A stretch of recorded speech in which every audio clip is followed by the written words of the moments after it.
It's a bit rainy today, so we are filming inside, but hopefully next week we'll be able to get back out into the fresh air. But we're in April now, so kind of expecting some more rain. We'll just have to see as the weeks progress. But anyway, without further ado, we are going to start with a quote as usual, and this week's quote comes from the American author Napoleon Hill. What he said was, "A goal is a dream with a deadline." If you're unfamiliar with Napoleon Hill, his most famous work is titled Think and Grow Rich. It was published in 1937, but even today it maintains relevance and popularity. Setting goals is a key part of life. Without goals, it's really easy to lose direction, motivation, and inspiration. Your life can become dull because you aren't really working towards anything. You're kind of just walking in place without a destination. By setting goals, you're creating an intention with a time frame, to restate Napoleon Hill in my own words, and the importance is completely up to you. Even if you push back the time frame, you're still moving forward and you're no longer stationary. If it's really important to you, you're going to strive to achieve your goal within the time frame that you set. And if you're more passive about it, maybe you'll extend the deadline without too much concern. It all depends on the individual and the goal, and neither one of those approaches is necessarily right or wrong. It all depends on what you want to do and how serious you are about it. Setting goals keeps you accountable to yourself because you'll know with certainty whether or not you achieved what you wanted to within the given time frame. Goals also provide you with motivation and a reason to get out of bed in the morning. You have something you're working towards. You're taking steps towards your goal. You're on the road to your dream future. Without goals, however, you're stumbling your way along into your nightmare future. In theory, I agree with Napoleon Hill, but in practice, it's not really as cut and dry as he makes it out to be. Obviously, achieving your goals and by extension, reaching your dream future is what most people want and strive for, but just setting a broad and futuristic goal is a little too abstract, in my opinion. The issue here is that when you look too far ahead, it's really difficult to stay on track and appreciate your progress in the moment. An example that I think most people probably have experienced that doesn't really even involve looking too far ahead into the future is New Year's resolutions. How many of you have started out the year with a bunch of goals in mind and lofty ambitions for the upcoming year? I know I have. I did it this year. And there's nothing wrong with dreaming big and having those lofty aspirations and ambitions, especially for the new year, but you got to be real with yourself. Are you setting yourself up for failure, or are your goals realistic? Are you going to be disappointed in yourself because you created a standard that you could never achieve, or are your goals actually tangible? Taking that example a step further, a common New Year's resolution is to start going to the gym, get in shape. And I think that's a really honorable goal and a great way to get your health in check, as well as a bunch of other things. The problem here is most people who set this goal, they end up giving up early on. And in fact, it's kind of a well-known trope, if you will. And I remember seeing memes in the past about the New Year's crowd at the gym and waiting it out until February when they're gone and it thins out and you can use the equipment again. It's funny because it's relatable and accurate, but it's also sad at the same time because that means that however many people were there for 1 month, those people gave up on their goals after only 1 month. I think it would be better if the gym maybe offered some introductory training plans for beginners, or if the other people in the gym community kind of welcome them in. But obviously, this is maybe not realistic. That's kind of an idealist perspective. And if we're being real here, everyone knows that the gyms mostly profit off people who pay but never go. But that's a conversation for another day. Anyway, the people that stop going, this could be for a variety of reasons. Maybe they didn't know how to do certain things, so they got discouraged. Maybe they started out strong, but then they lost motivation. Maybe they set goals that were too ambitious and then became disappointed that they couldn't achieve them within the time frame that they set. And maybe they even felt that their ultimate goal was so far away that it was impossible, it was out of reach. None of these examples are unique to the gym. If you go back to my hobbies discussion from last week, there are all those things that I just mentioned are barriers to entry for a lot of hobbies and the reasons that most people end up stopping. To tell you the truth, I've fallen into a few of those traps myself, even in this very year. I'm going to give you a couple examples here in a minute.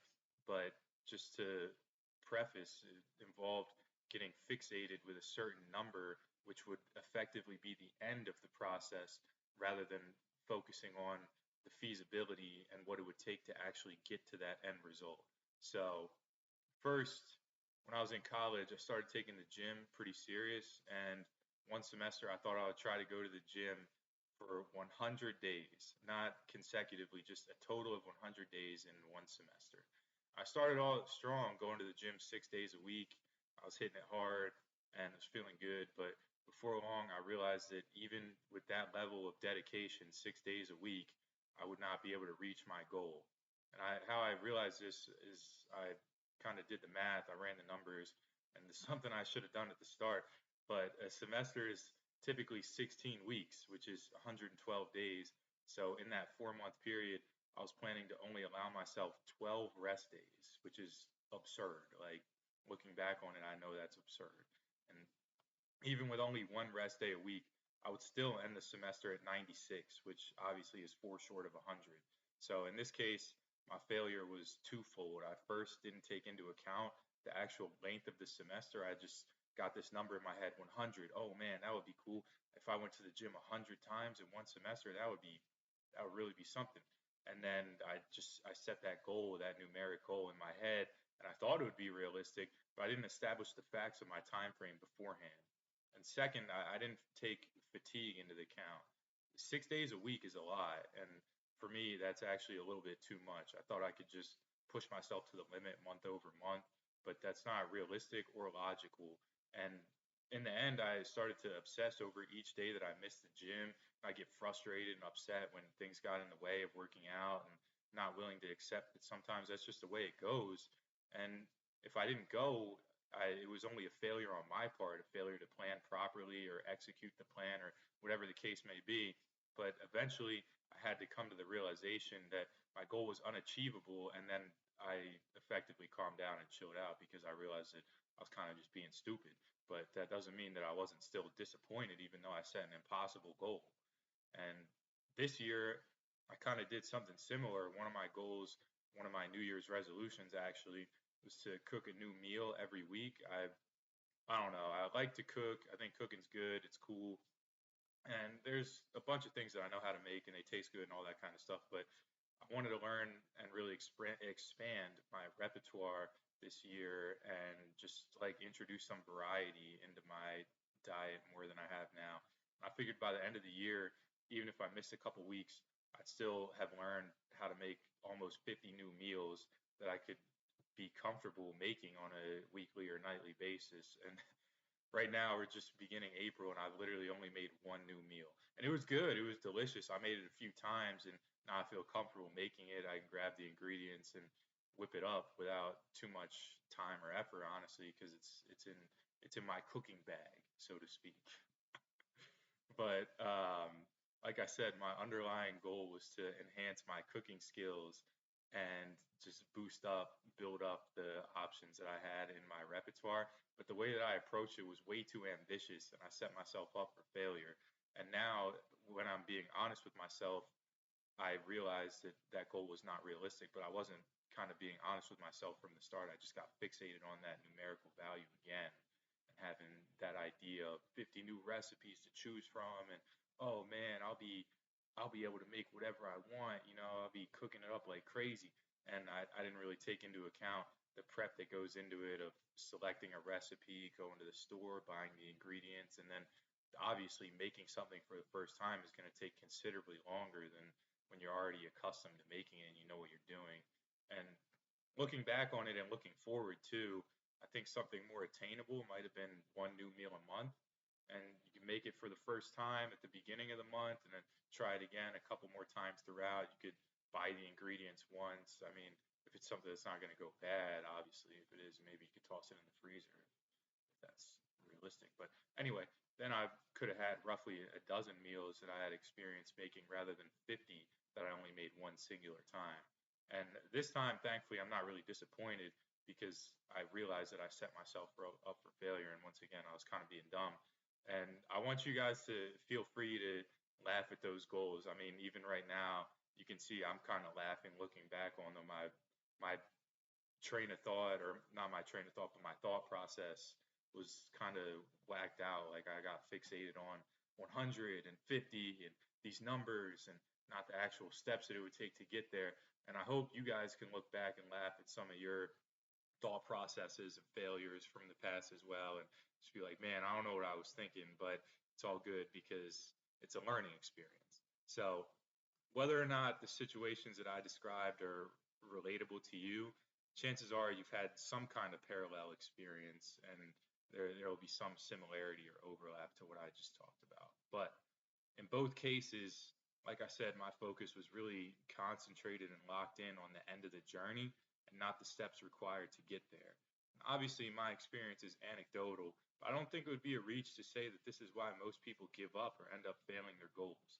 They think long term without understanding the short term responsibilities required to get there. I think it's great to think long term and to have big long term goals, but I actually think it's even more important to create short term goals to use as milestones along the way. Smaller, short term goals can help to eliminate or at least reduce the potential to fall into some of those traps that I just described from my own life. When you're setting goals, especially with the big picture things, I think it's important to consider it like a flight of stairs, or if you ever lived in an apartment building, like how those stairs kind of like they go up and they turn, then they go up and they turn, and there's a landing for each story, if that makes sense. And if you live on the first floor, you take the first doorway and second and so on.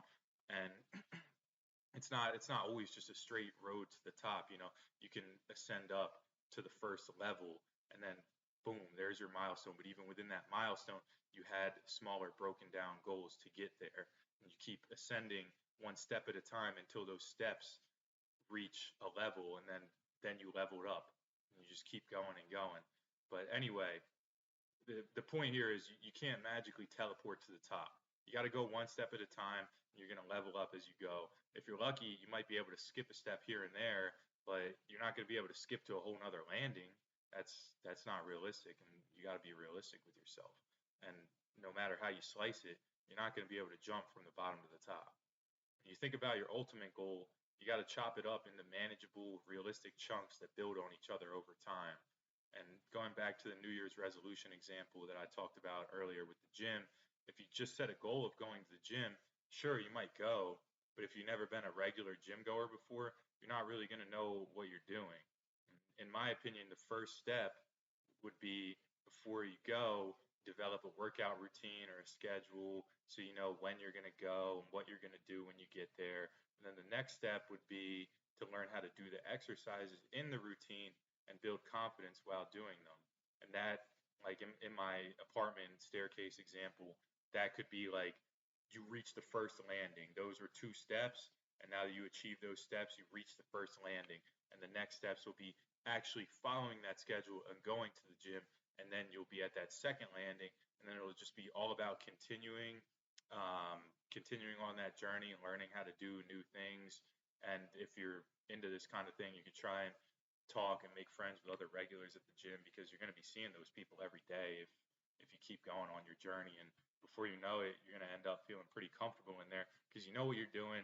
You might know a couple other people that you see every day. And this is just one example. I know I keep falling back on that gym example, but it's just kind of an easy one to talk about and reflect on, because it shows how the initial goal can be really daunting, of being a committed gym goer and doing something that is kind of like a radical change to your life, so to speak, but it can be realized through smaller, more broken down, manageable steps. I think this can be translated to a lot of things, and just a few benefits to touch on of setting these smaller goals is that when you achieve them, you build up confidence. That'll help you appreciate your progress in real time. So you can see yourself taking those steps. And then, especially once you reach that first landing, you'll be like, damn, I really did that. Those steps actually built to something. And then once you reach the second landing, you'll look back on when you were at the first landing, and you can notice your progress just on those first two landings, so to speak.